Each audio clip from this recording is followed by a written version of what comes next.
जोहार, मैं शशि पन्ना। मेरे दाहिनी ओर में सोशल एक्टिविस्ट अनिल पन्ना है। मेरे बाईं ओर में एक सोशल एक्टिविस्ट प्रेमचंद मुर्मू दादा है। उनके बगल में क्लेमेंट टोप्पो है। तो आज आप सभी लोगों के बीच में एक विशेष विषय को लेकर के हम लोग प्रेस कॉन्फ्रेंस के लिए आए हैं।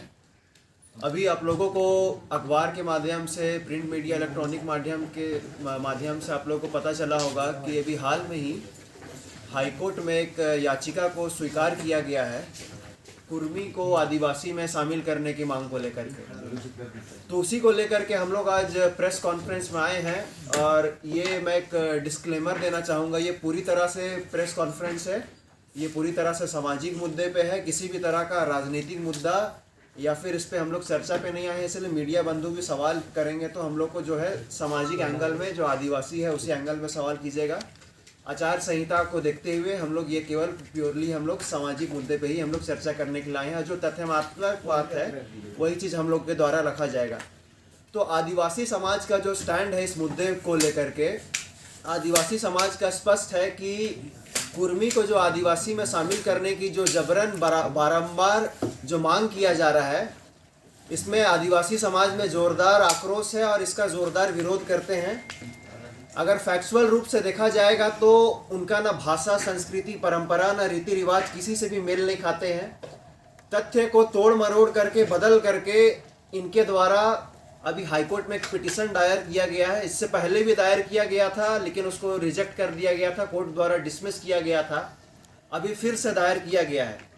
तो हम बताना चाहते हैं कि इनका जो भी भाषा है, संस्कृति है, परंपरा है, जो लोकुर कमेटी का जो रिकमेंडेशन था, जो 5 क्राइटेरिया है, उनमें से ये किसी में भी फुलफिल नहीं खाते हैं। ना इनका अपना भाषा है, ना इनका अपना संस्कृति है, ना इनका अपना रीति रिवाज है।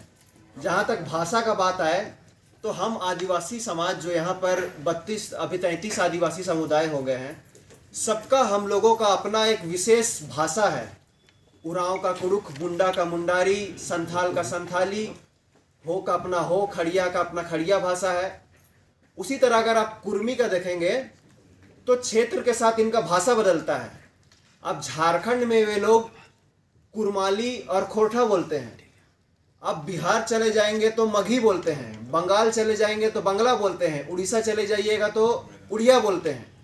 लेकिन हम जो आदिवासी हैं, चाहे उरांव, मुंडा, संथाली हो, कोई भी हो, झारखंड का उरांव बंगाल में भी, उड़ीसा में भी, आसाम में भी और दिल्ली में भी कुड़ुक भाषा बोलते हैं। झारखंड का मुंडा बंगाल में भी, झारखंड में भी, उड़ीसा में भी, दिल्ली में भी अपनी मुंडारी भाषा बोलते हैं।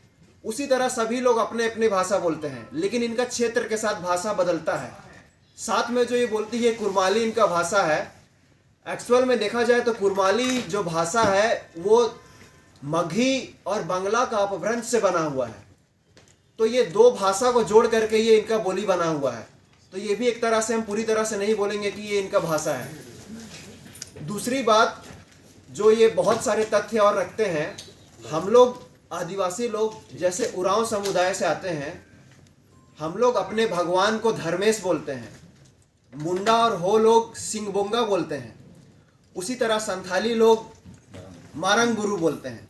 लेकिन वो अपने भगवान को क्या बोलते हैं, इसका कोई तथ्य नहीं है। यहाँ तक कि CNT एक्ट में भी इसका कोई जिक्र नहीं है कुर्मी लोग का ज़मीन के बारे में, नेचर के बारे में। मुंडारी, खुटकट्टी, भूईहरी जमीन, पहनाई जमीन, महतोई जमीन, सारा के बारे में जिक्र है, लेकिन इसमें किसी भी तरह से विशेष उनके बारे में व्यवस्था नहीं है। और इतिहासकार के द्वारा भी ये बताया जाता है कि ये सेंट्रल इंडिया में रहते थे, वहाँ से बाद में आकर के ये यहाँ छोटा नागपुर, संथाल परगना और इस साइड में माइग्रेट किए हैं। ये बहुत सारे इतिहासकार द्वारा ये पूर्व में भी बात रखा गया है। इसके साथ साथ यहाँ पर जो TRI है, TRI द्वारा बार बार जो रिपोर्ट दिया गया है, चाहे वो 2004 का रिपोर्ट हो या 2020 का रिपोर्ट हो, सब में उसकी मांग को खारिज किया गया है। और एथनोग्राफिक स्टडी रिपोर्ट केंद्र सरकार को सबमिट भी कर दिया गया है और जनजातीय मंत्रालय द्वारा इस मांग को अस्वीकृत किया गया है।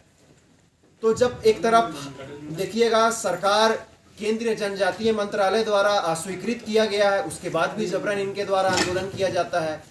उसके बाद यही नहीं, कलकत्ता हाईकोर्ट के द्वारा भी इनका मांग को स्वीकृत किया गया है। और मैं एक स्टेटमेंट आप लोग एक अखबार में हाल फिलहाल में आया था, पिछले वर्ष, द हिंदू का है।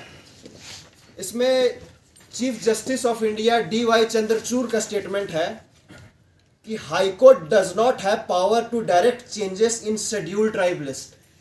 ये जो हमारे चीफ जस्टिस ऑफ इंडिया है सुप्रीम कोर्ट के, उनका यह स्पष्ट बयान है कि हाई कोर्ट, कोई भी देश का हाई कोर्ट किसी को अनुसूचित जनजाति में शामिल करने के लिए डायरेक्ट नहीं कर सकता है, कोई आदेश नहीं दे सकता है।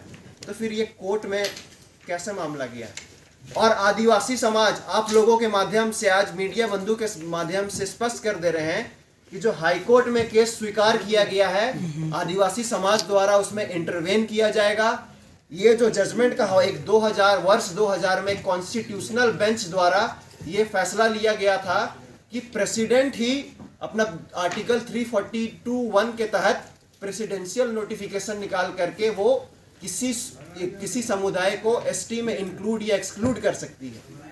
तो ये हम हाई कोर्ट, सुप्रीम कोर्ट का जो कॉन्स्टिट्यूशनल बेंच का जजमेंट है, उसका रेफरेंस लेकर के हम लोग हाई कोर्ट में भी इंटरवेन करेंगे और हम लोग फैक्चुअल रूप से सारी बातों को रख करके हम लोग यहाँ पर जो मुख्यमंत्री है उनको भी ज्ञापन देंगे, केंद्र में जनजातीय मामला के जो मंत्रालय है उस पर भी हम लोग ज्ञापन देंगे, president of India, prime minister of India, registrar general of India, national commission for scheduled tribe, सभी जगह हम लोग इसको ज्ञापन दे करके हम आगाह करेंगे कि ये मांग है ये पूरी तरह से गलत है, ये राजनीति से प्रेरित है। यहाँ पर झारखंड के आदिवासी और मूलवासियों को बांटने का ये षड्यंत्र है और कहीं ना कहीं जिस तरह से मणिपुर में घटना घटी है उसी तरह से हूबहू यहाँ पर भी लोग इस तरह का मामला को उछाल करके कुछ लोग के द्वारा इस वर्ड को याद कीजिएगा, कुछ लोग के द्वारा इस तरह का मामला को उछाल करके यहाँ पर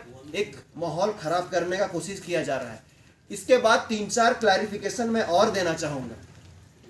जैसे कि कुछ इनके नेता के द्वारा कहा जाता है कि अगर कुर्मी लोग आदिवासी में शामिल हो जाएंगे तो जो ये हमारा जो स्टेट है वो 5वीं अनुसूची से बदल करके 6ठी अनुसूची में हो जाएगा। बल्कि मैं आप लोगों को कुछ आंकड़ा देना चाहता हूँ। सिर्फ पॉपुलेशन ही एकमात्र क्राइटेरिया नहीं होता है किसी राज्य को 6ठी अनुसूची में शामिल करने का। अभी वर्तमान में 6 शेड्यूल में कुल 4 स्टेट है, असम, त्रिपुरा, मिजोरम, मेघालय। मैं आप लोगों को बताना चाहता हूं कि असम में जो शेड्यूल ट्राइब की जनसंख्या है वो 12.4% केवल है, वो तो 50% से कम है, फिर भी वहां पर 6 शेड्यूल लागू है। इसके बाद आप त्रिपुरा में देखेंगे तो शेड्यूल ट्राइब का पॉपुलेशन 31.8% केवल है, लेकिन फिर भी वो 6 शेड्यूल स्टेट में आता है। और यही नहीं, अरुणाचल प्रदेश जैसे राज्य, वहां पर आदिवासी की जनसंख्या 68.8% है, लेकिन फिर भी वो 6 शेड्यूल स्टेट में नहीं आता है। उसके बाद नागालैंड में 86.5% पॉपुलेशन है शेड्यूल ट्राइब का, फिर भी वो 6 शेड्यूल में नहीं आता है। तो ये इनके द्वारा जो ये बातें कही जा रही है कि हमारी जनसंख्या बढ़ जाएगी तो ये हम लोग 6 शेड्यूल में हो जाएंगे, ये पूरी तरह से गलत है, इसको हम खारिज करते हैं। दूसरी बात, इनका कहना है कि उनका जमीन भी CNT एक्ट में आता है, आदिवासी का जमीन भी CNT एक्ट में आता है और कुर्मी का जमीन भी CNT एक्ट में आता है, तो हम लोग को आदिवासी में शामिल करना चाहिए। तो ये भी आप लोगों के सामने स्पष्ट करना चाहता हूं, जो सरकार के द्वारा नोटिफिकेशन निकाला गया है, CNT एक्ट के अंदर में सिर्फ ST का जमीन प्रोटेक्टेड नहीं है, बल्कि ST, SC, OBC तीनों का जमीन प्रोटेक्टेड है। और ST लिस्ट में कुल मिलाकर के 32 शेड्यूल ट्राइब कम्युनिटी का जमीन प्रोटेक्टेड है CNT एक्ट के अंदर में। 23 शेड्यूल कास्ट SC कम्युनिटी का जमीन CNT एक्ट में प्रोटेक्टेड है और 51 OBC कास्ट का जमीन CNT एक्ट में प्रोटेक्टेड है। जस्ट बिकॉज उसका जमीन भी CNT एक्ट में प्रोटेक्टेड है, इसका मतलब ये नहीं हो जाएगा कि आप आदिवासी हैं। और इसके अलावा कुछ लोग के द्वारा इनका कहना रहता है, जैसे एक पिटिशनर जो अभी हाईकोर्ट में केस किया, मैं एक मीडिया में उनका बयान सुन रहा था कि उनके द्वारा कहा जा रहा था कि हम सरना धर्म को मानते हैं। अगर वो सरना धर्म को मानते हैं तो मैं एक और आंकड़ा सामने रखना चाहता हूं कि जब 2011 में जनगणना हुई थी, पूरे झारखंड में 86 लाख से अधिक यहाँ पर आदिवासी की जनसंख्या है। और जो सरना कॉलम में टिक करने वाले लोग थे, बहुत जागरूकता के बाद 49,57,000 करीब 49,57,000 लोग 2011 की जनगणना में सरना कॉलम में टिक किए थे। अगर ये सचमुच में सरना कॉलम में अगर सरना धर्म को मानते तो ये लोग सरना कॉलम में टिक करते, लेकिन आप आंकड़ा 2011 जनगणना का निकाल के देख लीजिए, ये उसमें टिक नहीं किए। तो ये स्पष्ट है और ये मेरे बातों को आप लोग लिख के रख लीजिए। अभी मैं बयान दे रहा हूं, अगला जनगणना में ये लोग मुहिम चला करके ये लोग सरना धर्म कोड में टिक करने का कोशिश करेंगे, ताकि अपने आप को ये दिखा सके कि हम भी ये सरना धर्म को मानते हैं। और दूसरी बात है कि इनके कुछ नेता के द्वारा ये लोग दोनों हाथ में लड्डू चाहते हैं।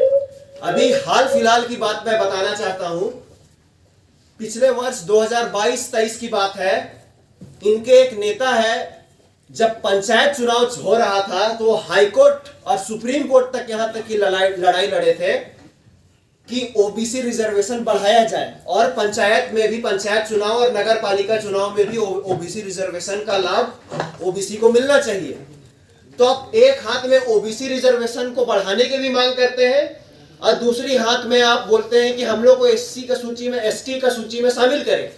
तो ये दोनों हाथ में लड्डू लेना चाहते हैं, तो इससे आदिवासी समाज स्वीकार नहीं करेंगी और हम लोग इसका पुरजोर विरोध करते हैं। आने वाला समय में कोर्ट में इंटरवेन करेंगे, सड़क से लेकर के सदन में भी ये मांग उठेगी और चुनाव खत्म होगा, आदर्श आचार संहिता खत्म होने के बाद हम लोग जोरदार रैली भी करेंगे अगर इनकी मांग को लेकर के ये पीछे नहीं हटते हैं।